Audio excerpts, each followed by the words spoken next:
Blessed to be a part of your day. Kevin Miller in the morning, KIDO Talk Radio. You know, it truly is a privilege to be with you, and one that I value and cherish more than any other place that I've been in my entire life, because here in the Treasure Valley, you have to earn everything. Nothing is given. Well, it may be given to Slappy, Bappy, and Dappy, but not here, not with us on 107.5 FM, 580 AM. And I love hearing from you about the issues that we should talk about. And next week we'll be in Washington, D.C. And it's interesting because when I'm there, and there'll be the largest gathering of talk show hosts in the country that have been selected because of their conservative record, their listening audience, that sort of thing.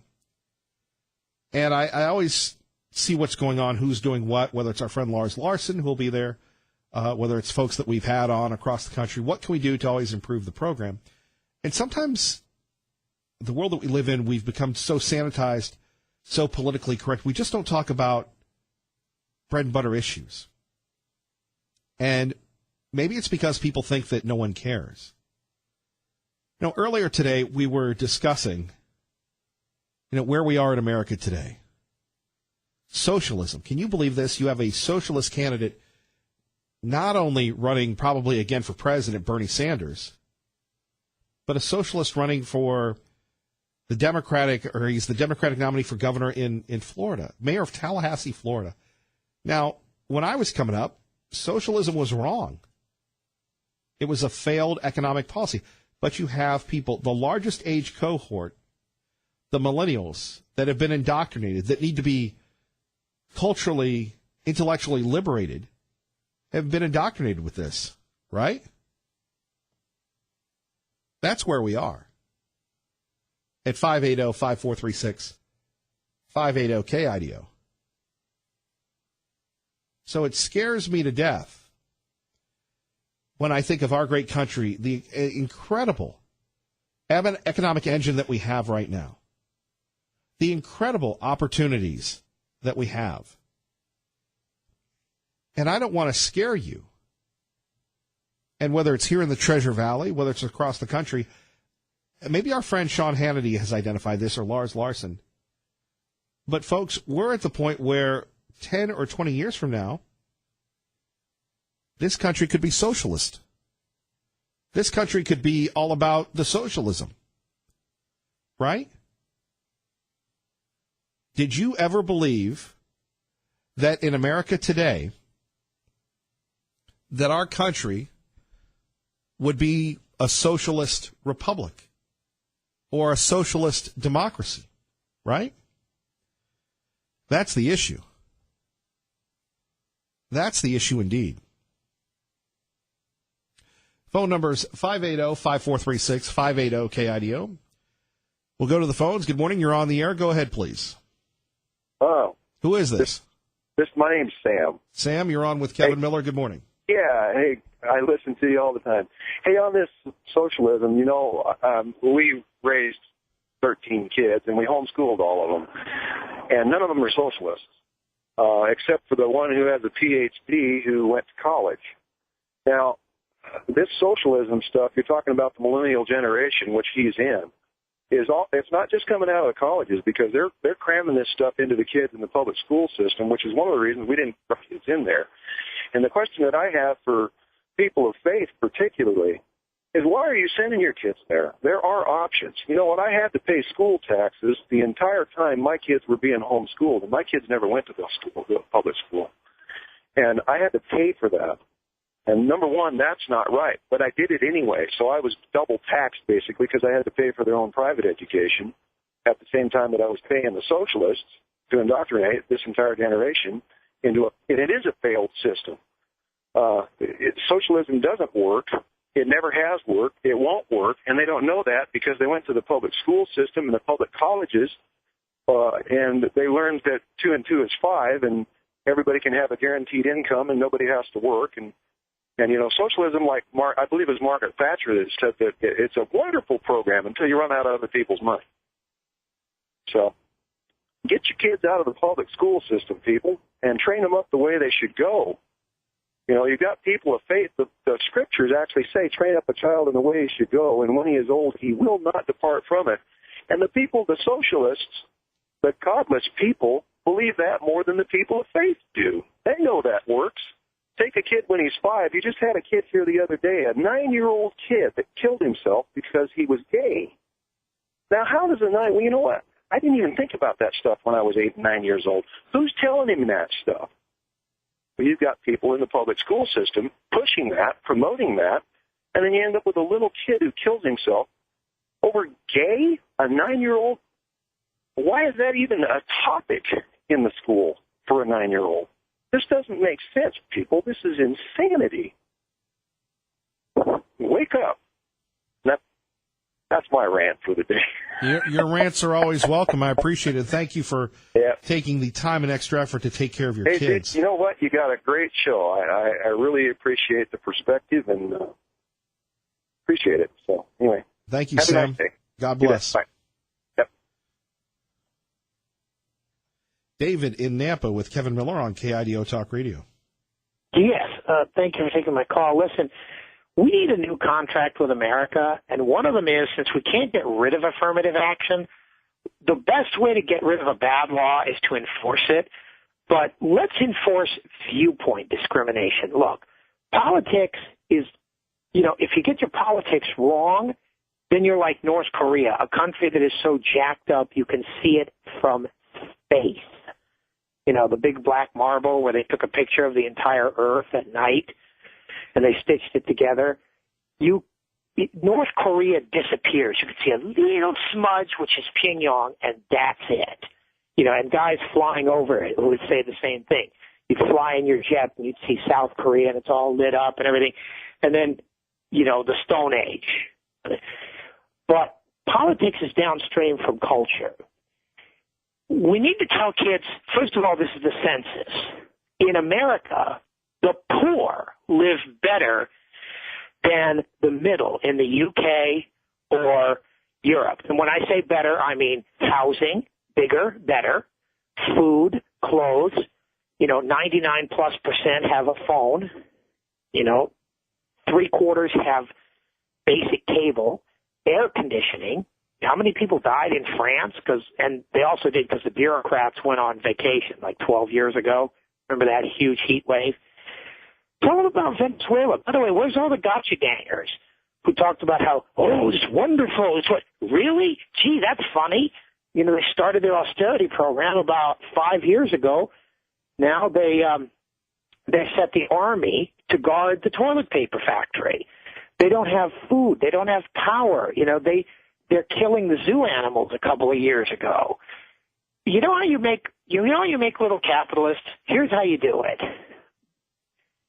The teacher has toys. Toys, games, whatever a kid might want. And you have points. In fact, I had a 6th grade teacher who did this.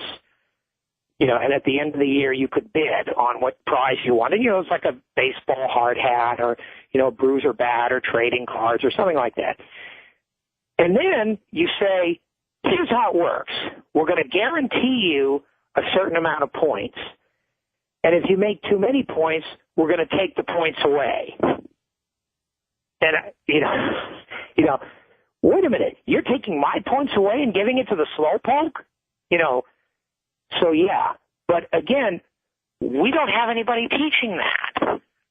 And we don't have – and the prostitutes who said it was a great idea, I'm never going to tell. These are basket cases, free health care. Really? Is it free? You pay for it in time. How long is a waiting list and you can't get it? I mean, that's not free. Free is you go in, you get it when you want it. David, that's what we're up against. These young kids today are all with their Che Guevara T-shirts and everything else. Yeah. That's the other thing. Che Guevara, who said, the African is basically a sluggard and stupid and they're lazy and, whatever, and meaning black person.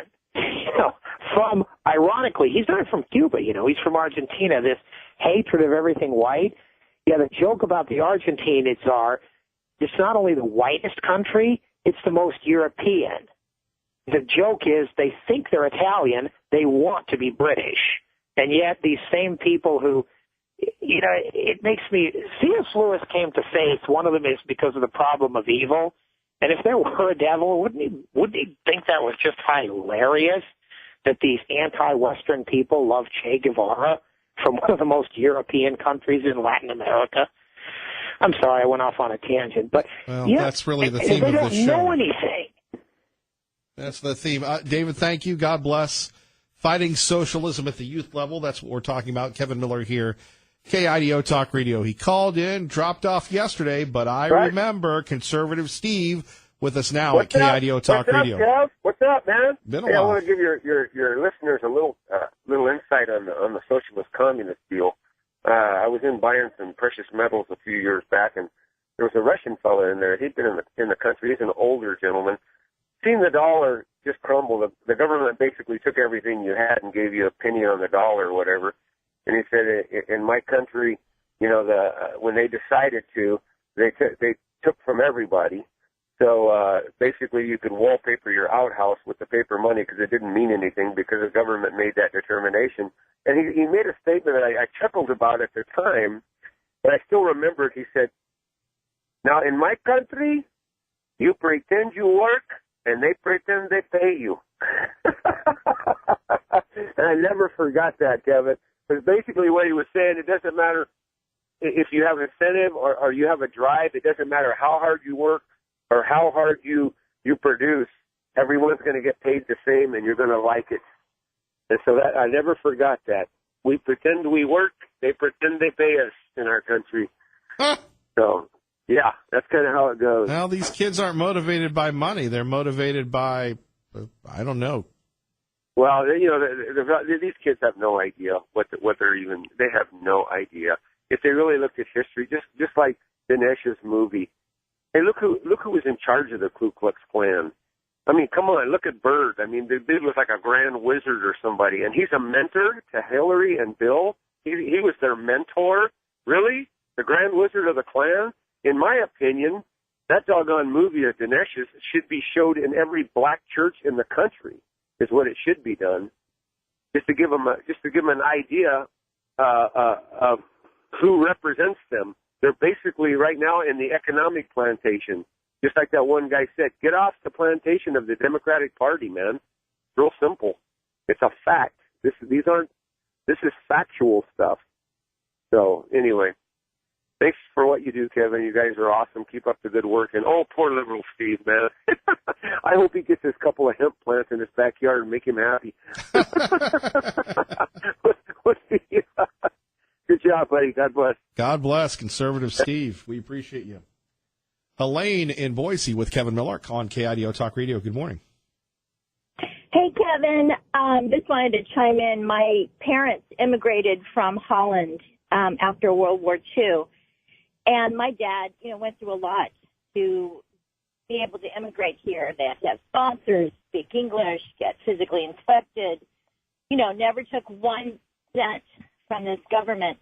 But what he raised us with an appreciation for, sorry, it just gets me all teared up. He raised us with an appreciation for America and freedom and, just how socialism works. And, a lot of my relatives are still there without the right to bear arms and all kinds of things. But one story rang true. He was in the underground, the Dutch resistance in World War II, and then fought the Japanese in Indonesia after the war, and then fought for peace in Indonesia before they released it as one of their colonies, and then they paid for his education after that. But what was so interesting was he couldn't major in what he wanted to major in.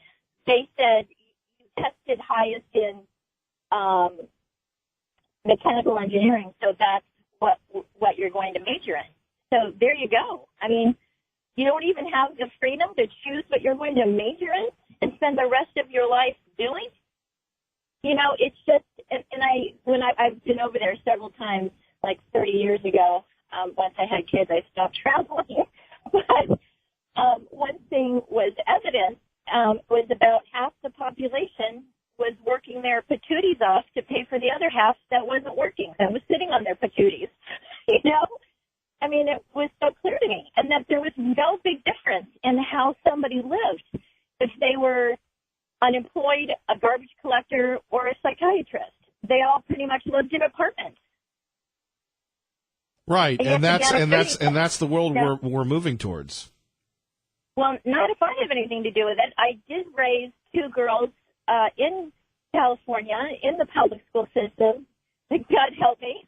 But I have to say that neither one, I mean, we talked a lot openly about all of this stuff, and neither one definitely is not a socialist. I think they're skeptical of all parties, but definitely not socialism. And they understand, you know, the work ethic very clearly, and freedom, you know, and liberty. And I just real quick, because I know I'm going on and on, but I was taking an Uber recently in Southern California when I was there on business, and it's a young woman that was driving, and you know, we chatted, and she was from Iran, and I said, wow, you know, and she'd been here 3 years, and I said, you know, what do you think, you know, and she said, just 2 words, and she said, I'm free.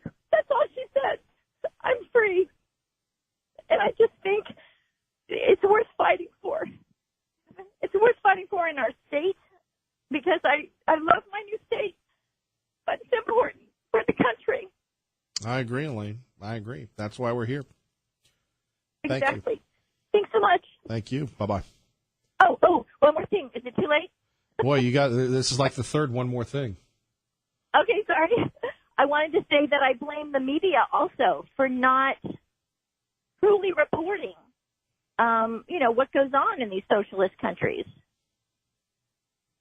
And what's awesome about our country. Well, I think the media is the biggest threat to our republic is the media. Exactly. Anyway, that was my last point. Thank you. Thank you, Elaine. Take care.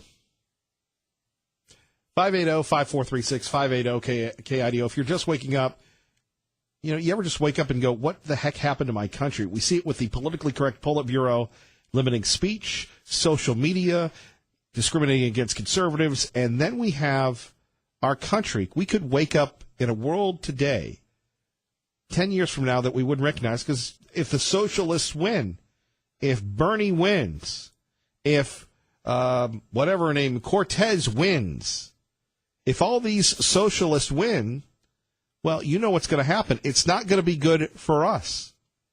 And we're not just talking about President Trump, but talk to the young kids today. They're all about the socialism. They're all about, hey, you know, let's just share the wealth. All right, get them out of here. Get them out. Get them out. Send them back to Bernie. There we go. Sorry about that clip. Computer's a little slow today, like every day. It is 56 degrees, KIDO Talk Radio, 824. You're listening to Kevin Miller on KIDO Talk Radio. We appreciate that. Kevin Miller in the morning here, KIDO Talk Radio. Like I said, I just caught myself. Heady topics here today. First, talking about the socialists and how they're trying to take over not only Idaho, but America. You know, that's a good topic that somebody should ask Paulette Jordan. Are you a socialist? Are you a socialist, Madam Jordan? I think that's an interesting question. But you talk to the young people today, and that's where their head's at, and we've got to stop them. And the other topic, religion. You've got another controversy within the Catholic Church. Whether it was the Pope, whether it was the bishops, the cardinals, you would think that they would learn. Whether it's that movie Spotlight, Stoplight, whatever, with Michael Keaton in it, that profiled what the Boston Globe uncovered that led to these scandals. How nefarious. And for good Christians, good Catholics, this is not a good thing. There has to be ultimate accountability. We do that in our lives. We do that through Christ. How can leaders of the church let this garbage continue? We'll talk about it next. Kevin Miller, and we'd love to hear from you. KIDO Talk Radio. Good morning, Doug. Good morning, Kevin. KIDO Talk Radio, Kevin Miller in the morning. Phone number is 580-5436. 580-KIDO. Then coming up, we're going to talk a little bit about the Catholic Church, and should people be more outspoken? And everything else that's going on. Does this impact the Christian church? I'd love to hear from you. Waiting right now for Jared Halpern of Fox News Radio. Jared will be joining us to talk about the Bruce Orr testimony. And before we hear from Jared, here is a story, though, that I do want to share with you. And then we're going to get to the phone calls. In fact, Ray and Maya, we might have to send another memo to the broadcast executives. I think we need 8 phone lines, because obviously what we have right now just isn't enough for people that want to have their voices heard here on KIDO Talk Radio. I mean, usually national shows have 8 phone lines. We have 5 right now, and whether it's Tea Party Bob, Mark and Eagle, Pro-Life, Max, and Sal, we apologize. We're going to get to you in a couple seconds. But think about this when we're talking about the Christian church and the Catholic Church. The National Review Board was formed in 2002 in the wake of the clergy sexual abuse scandal that started in the Boston Archdiocese and rocked the church globally. One of the stated goals was to prevent future sexual misconduct. They're now responding to the shocking grand jury report on clergy sexual abuse in 6 dioceses in Pennsylvania. The board wants the investigation to be led exclusively by parishioners, saying the new wave of scandals indicates a systematic problem in which bishops can't be trusted. As for the abuse itself, the board calls it an evil caused by a loss of moral leadership. Tom Rigotti, Fox News. And then we go back to the biblical verses of the Good Shepherd, of Christ, of the apostles, of St. Peter. And we have people that have pledged their lives to be good shepherds. And what has happened to them? They've let their parishioners down. They've let folks down. And this is going on, and I know Bill O'Donnell does a great job with the Catholic League of defending this, but this is a crisis that continues. I know Bishop Zubek in Pittsburgh personally. The fact that this is reoccurring is an issue. We'll get to that in a minute, plus your phone calls. Jared Halpern joins us now, Fox News Radio, live from Capitol Hill, exclusively on KIDO Talk Radio. Jared, good morning. Good morning to you. So, Bruce Orr, the big showdown yesterday, what do you make of it? It's hard to tell, right? I mean, this was obviously closed door.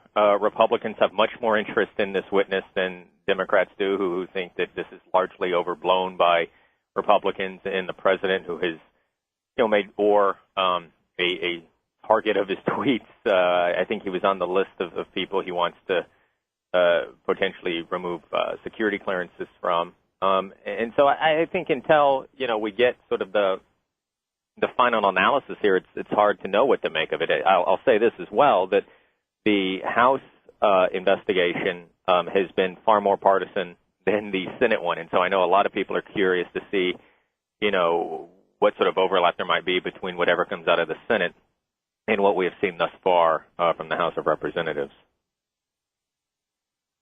Right. And again, we're hearing just one side of the equation. How do you think this is playing, Jared? I know this is early, and you've kind of broken that down, but you're right. It's a closed hearing, so we're not hearing the actual testimony from Bruce Orr.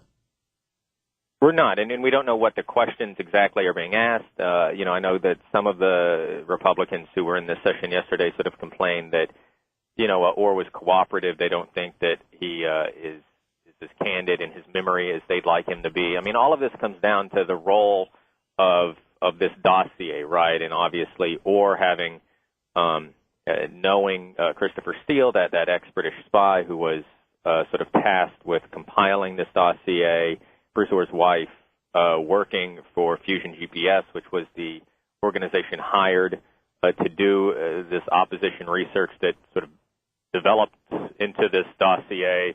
And so, Republicans say that there are questions about what sort of communication happened. What role did Orr play, who was an official at the Justice Department, in, giving this dossier credence or not? I don't think that question has been answered, at least in a public venue yet. So again, I think we're going to wait and see sort of what report Republicans end up releasing on this, and then obviously there'll be a counter report from Democrats who, again, up to this point have sort of suggested that Republicans are really just sort of grasping at straws here. This is all an attempt to discredit what Robert Mueller, the special counsel, is doing.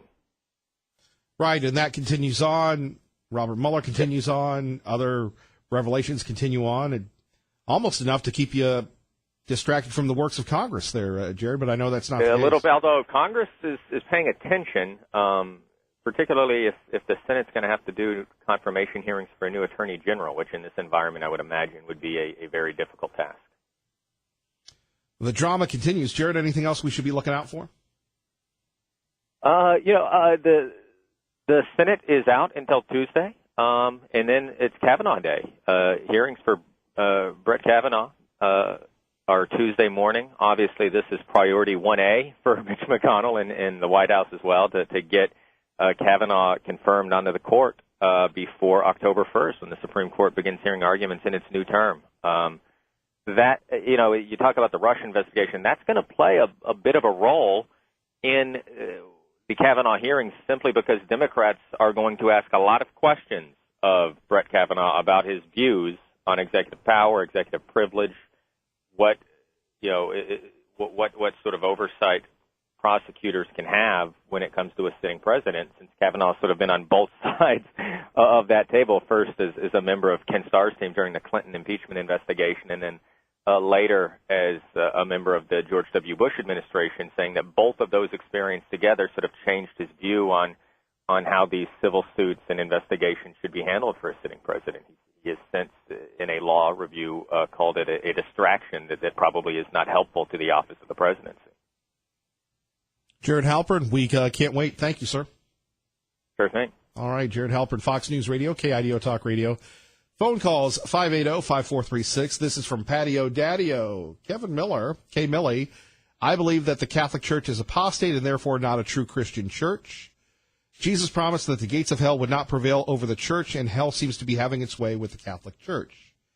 It will get far worse. Pope Frankie needs to go. Patio Daddio on the Catholic Church. The only thing I'd have to say is I was a Pope Benedict guy, and I don't know what type of coup they pulled off to get rid of Benedict. He's still alive, and in my opinion, he still should be running the church. And I think if Benedict were running things, this latest controversy, this latest scandal, this latest tragedy would not be happening. But that is my own opinion. Let's hear what you have to say. We go to the publisher of the Gem State Patriot, gemstatepatriot.com. Tea Party Bob, good morning, sir. Good morning, Mr. Miller. How are you today? Anxious to hear your words of wisdom. Well, it sounds like you're all fired up. I'm curious to how you feel and what you think about Jeff Sessions and his actions. You know, you've known this man and have had some dealings with him in the past, but everybody seems to think that somebody has something on Sessions, and that's why he's not defending the president. What's your opinion? Well, you're asking me a question. Absolutely. I admire loyalty amongst everything else. And in my personal opinion, Jeff Sessions is a man of integrity. Unlike a lot of politicians that I've come across, I was spoiled early in my career. Bill Pryor, who's now on the circuit in Atlanta, and Jeff Sessions, they were very astute at wooing the press, unlike a lot of politicians today. And it wasn't just, hey, blah, blah, blah.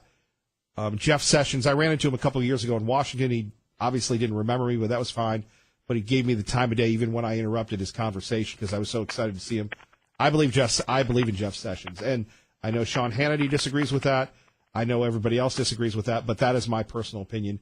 But again, I pride myself. I try to be loyal amongst everything, and I saw what the guy did in the Senate. I know he believes in getting rid of the gangs, getting rid of the drugs, and getting rid of the people coming here illegally.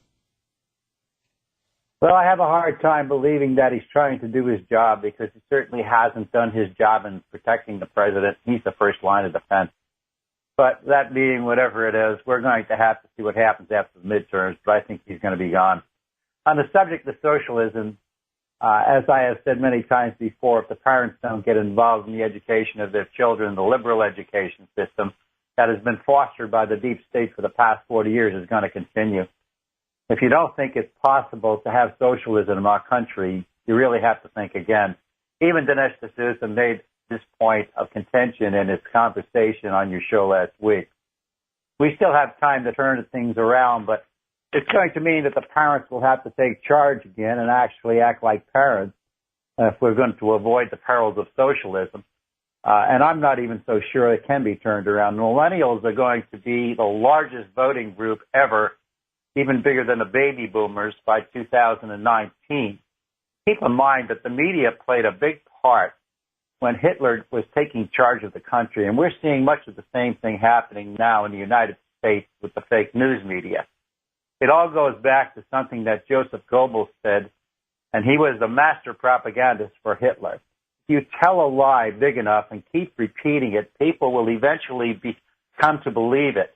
The lie can be maintained only for such a time as the state can shield the people from the political, economic, and or military consequences of the lie. It thus becomes vitally important for the state to use all of its powers to repress dissent, for the truth is the mortal enemy of the lie, and thus, by extension, the truth is the greatest enemy of the state. We don't have any truth coming out of the media anymore, except from some very, very few places like Fox News and some others. No, I would say like this show. Well, your show actually gets the people involved. You know, Fox News is good, but it doesn't always get the people involved. But here you're actually hearing from the people who are out there in the day-to-day lives. The big media, if we don't turn it around and we don't change it, and the same thing goes for the internet companies, Facebook,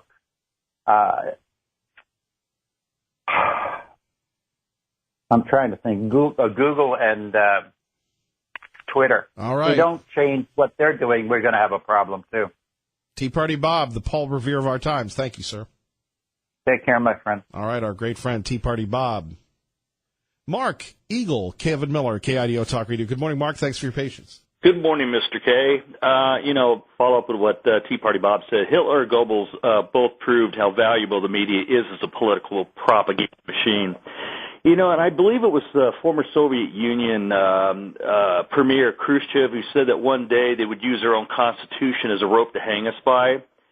People need to go up, and I know a lot of people, my age group, maybe not as old as I am or older, but look up The Naked Communist. It was written by a guy named Cleon Skousen, a former FBI special agent, and it's been reprinted several times. Glenn Beck had highly praised the book himself. Ben Carson stated that The Naked Communist lays out the whole progressive plan, and it is unbelievable how fast it has been achieved. If you look, and this is what I wish you would do, Kevin, sometime, when you talk about the subject. I don't understand why we bring this matter up and not go to the root of how back in 1950s this was brought up about in the Communist Manifesto about how some of the platforms in there were to take and undermine our libraries, the media, get a hold of the media, get a hold of the libraries, the schools, the universities. It's all spelled out. It would be great if you could take part of a show and just look back on that, get out the Communist Manifesto, read it, and then look back what 65, 70 years later has happened in our country here. I mean, it's really scary. And if people don't believe that there is some kind of a globalistic government behind the scenes of this, you better think otherwise, because I'll tell you, I pointed this out when Trump was running for president back then. You had Mike Baker on. I noticed Mike has never come back on the show, ex-CIA guy. Where is our intelligence community? Have they been so insurrected that they are not powerful enough to keep our values of how this country was founded? You know, the foundations that are being eaten away like a cancer from the progressive socialists within, the Obamas, the Hillarys. I mean, this is unfathomable how we got from World War II and the greatest generation to where we are now in such a short period of time. But it all seems to go in the timeline of that Communist Manifesto, doesn't it? It does, Mark. Thank you for the call. Apologize for cutting you off there. Kevin Miller, KIDO Talk Radio. Let's continue on taking your calls. Don't forget Glenn Beck coming up, Dave Ramsey, Sean Hannity, and Pro-Life. Good morning. You're on KIDO Talk Radio. Yeah, true Christianity and socialism are antithetical. In other words, when people's faith in Christ declines, socialism rises. And you take all of the social functions, health, education, welfare, recreation, medicine, and retirement, all of those things belong with faith. And when people start transferring, it takes maybe a couple hundred years, they transfer those functions away from faith to government, then, you get total communism. And, everywhere in the world where you see big-time socialism, communism, there's very little faith. And so we have to go back to... Well, that's another thing. The socialists come in, the first thing they do is go after faith, go after God, go after religion. Exactly. And they destroy Christian morality. I mean, they've been doing that for years. Right. And so if you really want to be a true Christian, you'd say my church is not going to have anything to do with the government. We're not going to marry with a marriage license because, marriage licenses allow homosexual marriages, maybe transgender marriages, all kinds of messed up stuff. Don't blame me. I went down with the ship. So anyway, and the church should never take a incorporated status with a government. But, we're so far away from that now, it's just ridiculous. And so the Christ people really have to be independent of everything except following Christ. And that's not happening. And so I hope we can go back to that. People have to wake up. All they have to do is just hear that from one time and say, yeah, that's right. That's the way we need to go, and go there. But then that destroys then the corporate established churches start losing people to true Christianity, which might be small churches and home churches and all that kind of stuff. But that's the way we have to go. All right. Pro-life, thank you. All right. Max in Garden City, thank you for your patience. You're on KIDO Talk Radio with Kevin Miller. Good morning. Good morning. I'd like to put my final word in on John McCain. I want to ask you a question. When a Vietnam veteran dies, do we drop the flag to half-mast? No. When a decorated war hero dies, do we drop it to half-mast? No, we don't. But this John McCain thing is nothing more than the Democrats' blatant attempt to get at Trump. The fact that Trump lowered the flag for 2 days initially was a really fine gesture, because by protocol he didn't have to do that at all. All the whiny-crats have come out and said, oh, you disrespect. Just 2 years ago, the Democrats were calling John McCain a Klansman. Now all of a sudden, the poor man has died, and they're marching on his grave to use him to their purpose. Don't you think that's wrong? Well, I think the same hypocrites that praise him are the ones that tore him down, and I agree with you on that. But, the media, and it's funny, we always talk about not trying to censor the media, but it's like the crony capitalists. They've gone too far. I've got one take on McCain that's going to make a lot of people hate me. Can I bring it out? Quickly. Okay. When John McCain was offered release by the North Vietnamese in respect to his father, the Admiral, it was nothing more than a political ploy successfully completed by the Hanoi government, because they knew that John McCain couldn't take the offer. If he had walked out and said, okay, thank you, I'm released, any political aspirations, any career, his military career would have been dead, over. His father's over. They knew when they offered it to him, he couldn't take it, and he couldn't take it. And now they're using that North Vietnamese propaganda ploy to their advantage. Max, thank you. Good morning, Dave. Mr. Pro. Man, that thing gets me every time. Tess, you're going to bring us home before Glenn Beck on KIDO Talk Radio. Good morning, Tess. Okay, I always like being back in Boise to visit everybody. So just a quick story about what's going on here in the churches and people saying we're surprised. We didn't know that was happening. So I went to a store yesterday. I walked in the store, saw an individual, and within a couple of seconds recognized that that person was bad news and something was going to happen, and I pretty much figured out what they were going to do. And sure enough, they did. They did that. So anyway, out the door they run, And as I talked to 9 people working in the store, no one knew that that was going to happen. And I thought, how could that happen? Because I live amongst a lot of prey up in the wilderness. And you know what? Your animal instincts tell you that someone's behavior is wrong.